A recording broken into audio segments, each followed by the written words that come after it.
भक्ति सिद्धांत श्रील प्रभुपाद जी के गुरु महाराज ने कहा है कि अगर आपके पास थोड़ा समय बचा है तो उस समय में क्या करना है, आपको भक्तों का संग करना है, क्योंकि संग से ही जाप करने की प्रेरणा मिलेगी आपको। ये प्रेरणा कहाँ से आती है? हमें संग से आती है। इसलिए साथ में बोलिए, साधु संग सर्वशास्त्र कहे,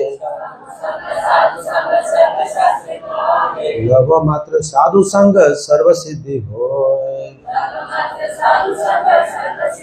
तो लव मात्र साधु संग का मतलब क्या होता है? लव मतलब 1 सेकेंड का 14वां हिस्सा। जैसे 1 सेकेंड को आप ना 14 टुकड़ों में काट दो, काट काट काट काट काट काट, एक जो छोटा सा निकल के आया ना, उतना अगर आपके पास समय है और उस समय में आपने किसी भक्त का, शुद्ध भक्त का संग किया, सर्व सिद्धि होए, सारी सिद्धियां हो जाती, इतना लाभ है। हम यहाँ आज बैठे हैं किसी न किसी के एसोसिएशन के कारण ही बैठे, किसी न किसी का हमने संग लिया है, भले हमें याद हो या ना हो, किसी न किसी व्यक्ति ने हमें इंस्पायर किया है, तब जाकर आज हम इन सीढ़ियों पे चढ़े और भगवान के दरबार में आके बैठने को सुनने की इच्छा कर रहे हैं। ये संग का ही प्रभाव, संग इतना महत्वपूर्ण है। तो सर्व सिद्धि होए, लव मात्र साधु संग, जो लव मात्र साधु संग है, इसको नारद जी भी एक बार नहीं समझ पा रहे थे कि मतलब इसका क्या महत्व है। तो नारद जी ने स्वयं साक्षात जाकर के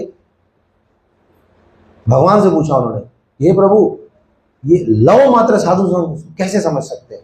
अभी हमने तो 1 सेकंड में 14 हिस्सा काट करके बता दिया, तुम्हारा संग करेंगे, हो गया। तो लव मात्र साधु संग का मतलब इसको कैसे समझ सकते हैं? तो भगवान ने कहा आप उसको प्रैक्टिकली समझना चाहते हो ना, तो धरती पे जाओ और वहां जाने के बाद अभी अभी एक छोटा सा बालक जो है वो जन्म लिया है, मतलब कि एक पशु का छोटा सा कीड़ा है छोटा सा, उसके पास जाओ, आप समझ जाओगे। उससे जाके पूछो, आप समझ जाओगे।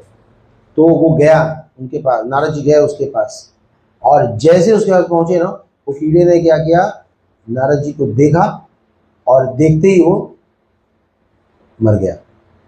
तो नारद जी ने कहा कि तो बहुत भारी कांड हो गया, मतलब मैं तो यहाँ आते ही ये मर गया, अभी उससे मैं लव मात्र साधु के बारे में पूछता, मैं उससे तो पहले ही मर गया। तो उन्होंने जाकर भगवान को बताया, तो भगवान ने कहा अच्छा कोई बात नहीं है, अभी दोबारा जाओ, दोबारा एक गाय के बछड़े ने जन्म लिया, बोले थी गौ हत्या का पाप लग जाएगा अगर मैं वहाँ उसको कुछ हो गया। बोले नहीं कुछ नहीं होगा, जाओ।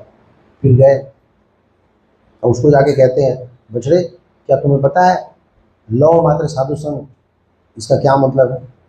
जैसे ही बछड़ा गर्दन उठा के देखता है वो मर जाता है। वो नारद जी बोले अब तो पक्का गौ हत्या का पाप लगेगा। भगवान ने कहाँ फंसा दिया? बोले प्रभु मैं आपसे पूछ रहा था, मुझे ये मतलब कैसे सिद्ध करना चाह रहे हैं, क्या बताना क्या चाह रहे हैं? बोले एक बार और जाओ, लास्ट टाइम। बोले आप कहाँ जाना है? बोले राजमहल में जाओ, अभी अभी एक राजकुमार पैदा हुआ, बोले मरवाएगा, अभी इस बार तो पक्का मरवाएंगे वो। बोले कीड़े मकोड़े गाय बछड़े तो ठीक है, तो राजा का बच्चा हुआ भैया, ऐसे ही राजकुमार बहुत कम होते हैं, उसमें से ये इकलौता हुआ है, अभी वहां जाएंगे तो कांड ना हो जाए कहीं। जैसे ही वहां पे गए और जैसे ही उसके पास पहुंचे, बोले कि भाई मतलब देख लेना, मतलब समझ पता नहीं मुझे पता आप यहाँ पे क्यों आए हो, आप ये पूछने आए हो ना लव मात्र साधु संग? हाँ तुझे कैसे पता? बोले मुझे सब पता है। बोले क्यों? बोले वो कीड़ा मैं ही था जो आपके संग किया और बछड़ा बना, और वो बछड़ा मैं ही था जिसने संग किया और आज मैं राजकुमार बना, और अब आपका संग करके मैं वैकुंठ जाऊंगा, भगवान की भक्ति करूंगा। हरि बोल। ये थोड़ा सा संग, थोड़े से संग करने का इफेक्ट।